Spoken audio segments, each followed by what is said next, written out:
ಬಿಜೆಪಿಯವರು ಧರ್ಮಸ್ಥಳ ಚಲೋ ಯಾತ್ರೆಯನ್ನು ಕೈಗೊಂಡಿರೋದಕ್ಕೆ ಸಚಿವ ಪ್ರಿಯಾಂಕ್ ಖರ್ಗೆ ತೀವ್ರ ವಾಗ್ದಾಳಿಯನ್ನು ನಡೆಸಿದ್ದಾರೆ.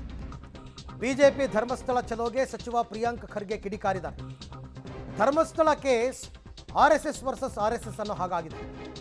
ತಿಮರೋಡಿ ಮಟ್ಟಣ್ಣನವರ್ ಬಗ್ಗೆ ಬಿಜೆಪಿಯವರು ಮಾತಾಡ್ತಿದ್ದಾರೆ ಈಗ. ಆದರೆ ಇವರೆಲ್ಲ ಯಾರ ಕೂಸುಗಳು? ಇವರೆಲ್ಲ ಬಿಜೆಪಿನಲ್ಲಿ ಇದ್ದವರೇ. ಇವರೆಲ್ಲ ಯಾರ ಗರಡಿಯಲ್ಲಿ ಬೆಳೆದ ವ್ಯಕ್ತಿಗಳು? ಬಿಜೆಪಿಯವರು ಇವರೆಲ್ಲ ಬಿಜೆಪಿ ಆರ್ಎಸ್ಎಸ್ ವ್ಯಕ್ತಿಗಳೇ ಅಂತ ಈಗ ಪ್ರಿಯಾಂಕ್ ಖರ್ಗೆ ಕಿಡಿಕಾರಿದ್ದಾರೆ. SIT ಅಧಿಕಾರಿಗಳಿಂದ ತನಿಖೆ ಆಗ್ತಾ ಇದೆ. ಸತ್ಯ ಹೊರಬರುವ ಮುನ್ನವೇ ಧರ್ಮಸ್ಥಳ ಚಲೋ ಯಾಕೆ ಅಂತ ಪ್ರಿಯಾಂಕ್ ಖರ್ಗೆ ಪ್ರಶ್ನೆ ಮಾಡಿದ್ದಾರೆ.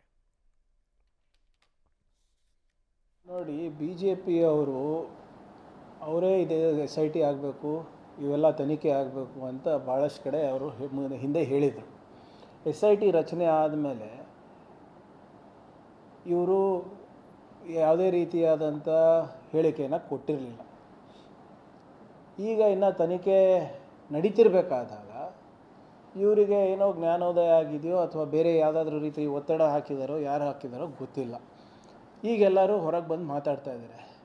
ನನಗೇನು ಅನ್ನಿಸ್ತಾ ಇದೆ ಅಂದರೆ ಇದು RSS ವರ್ಸಸ್ RSS ನಡೀತಾ ಇದೆ. ಅಲ್ಲಿ ಇವತ್ತು ಯಾರ್ಯಾರು ಷಡ್ಯಂತ್ರ ನಡೀತಾ ಇದೆ ಅಂತ ಹೇಳ್ತಾ ಇರೋದು, ಮತ್ತು ಷಡ್ಯಂತ್ರ ನಡೆಸ್ತಾ ಇರೋರು ಯಾರು? ಇವರು BJPಯವರು ಯಾರ ಬಗ್ಗೆ ಮಾತನಾಡ್ತಾ ಇದ್ದಾರೆ? ಅವ್ರು ಯಾರೋ ಮಹೇಶ್ ಅಂತ ಅವ್ರ ಬಗ್ಗೆ ಮಾತನಾಡ್ತಾ ಇದ್ದಾರೆ, ಮತ್ತು ಗಿರೀಶ್ ಮಟ್ಟಣ್ಣ ಅವ್ರ ಬಗ್ಗೆ ಮಾತನಾಡ್ತಾ ಇದ್ದಾರೆ. ಇವರೆಲ್ಲ ಯಾರ ಕೂಸುಗಳು? ಯಾರ ಗರಡಿನಲ್ಲಿ ಬೆಳೆದಂಥ ವ್ಯಕ್ತಿಗಳು ಇವರೆಲ್ಲರೂ BJP RSS ವ್ಯಕ್ತಿಗಳೇ ಅಲ್ವಾ? ಇದೇ ನಿಮ್ಮ ಗಿರೀಶ್ ಮಟ್ಟಣ್ಣನವರು BJP ಯುವ ಮೋರ್ಚಾ ಇದ್ದರಂತ ಮರ್ತೋಗಿದ್ದಾರಾ ಇವರು? ಯುವ ಮೋರ್ಚಾ ಅಧ್ಯಕ್ಷ, ಯೂತ್ ಐಕನ್ ಮಾಡಿದ್ರಲ್ಲಪ್ಪ ಇವರು BJPಯವರು. ಈಗ ಯಾಕೆ ಸುಮ್ಮನಿದ್ದಾರೆ? ಹೇಳಿ ಮತ್ತೆ ಏನಾಯಿತು, ಹೇಗಾಯಿತು ಎಲ್ಲ ಗೊತ್ತಿದೆ ಅಂತ ಹೇಳ್ತಾ ಇದ್ದಾರಲ್ಲ. BJP ಸ್ಥಳೀಯ ಮುಖಂಡರಿಗೆ ಇದ್ರ ಬಗ್ಗೆ ಸಂಪೂರ್ಣ ಮಾಹಿತಿ ಇದೆ ಅಂತ ಹೇಳ್ತಾರೆ. ಈಗ ಮಹೇಶ್ ಅವರು ಯಾರು? RSS ವ್ಯಕ್ತಿ. ಈಗ RSSಗೆ ಗೊತ್ತಿರಲಾರ್ದೆ ಇವೆಲ್ಲ ನಡೀತದ? ಇವೆಲ್ಲ ನೋಡಿ ಸುಮ್ಮನೆ ಅವ್ರು RSS ಜಗಳ ಬಂದು ಇಲ್ಲಿ ಇನ್ವೆಸ್ಟಿಗೇಷನ್